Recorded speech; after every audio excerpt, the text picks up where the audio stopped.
Assassin's Creed Valhalla director fired, PlayStation 5's first official commercial, new Call of Duty game, and iPhones with Fortnite selling on eBay for a lot of money. Hey folks, Saman here, and this is Explore Weekly, the show where we cover all the gaming news from the past week for you people who might have missed it. So without any further delay, let's get into it. First and foremost, we have gotten a teaser trailer for the new Call of Duty game called Black Ops Cold War.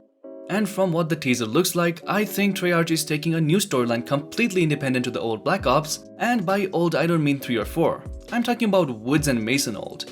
Black Ops 1 and 2, you know?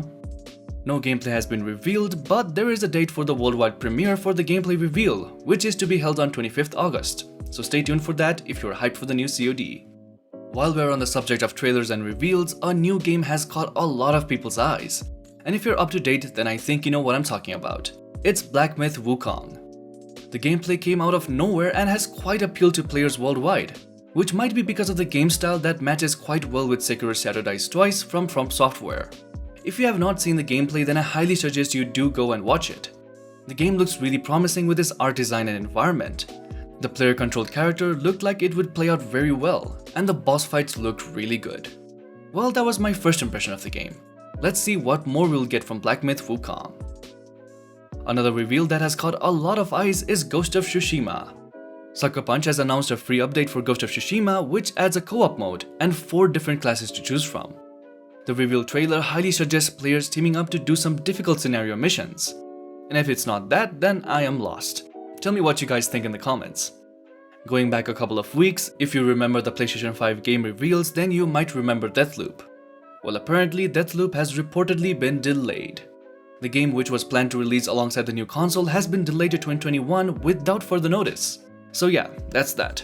But on the bright side, Sony has aired its first commercial video for PlayStation 5, which sadly did not mention any kind of price or purchase methods, although it did show us some DualSense controller features and all the things developers can do with it. Till now, we have gotten confirmation that the controller will react to different games in new ways. Say for example, the controller will let you feel Spidey sense in the new Spider-Man game, and every single weapon will handle and feel differently on the controller in Deathloop. Now something new has recently surfaced and has caught the attention of many DC fans and gamers alike. Nobody knows what it might lead to, but speculations are there for a new Batman game titled Batman: The Court of Owls. A mysterious website has surfaced named Redacted, and when visiting the website you are greeted with a welcome screen stating "We have been expecting you," and it lets you interact in a weird way.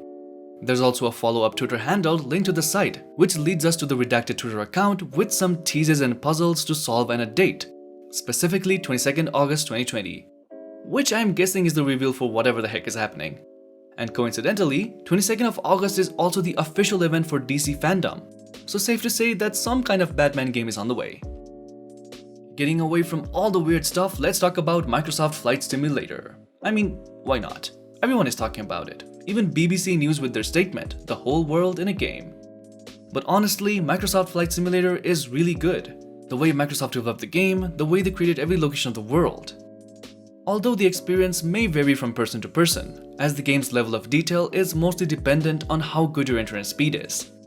So if you have a high-end PC but not so good internet connection, then don't set your expectations high.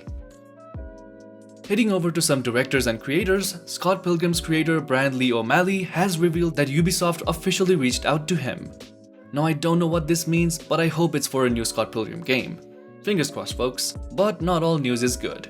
Assassin's Creed Valhalla's director, Ashraf Ismail, has been fired from Ubisoft after stepping down in June.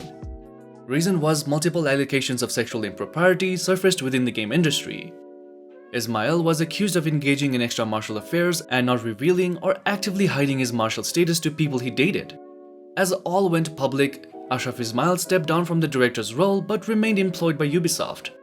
However, Ubisoft staff were informed this week that Ismail had been fired. One more news, depending on your point of view, might be good or bad.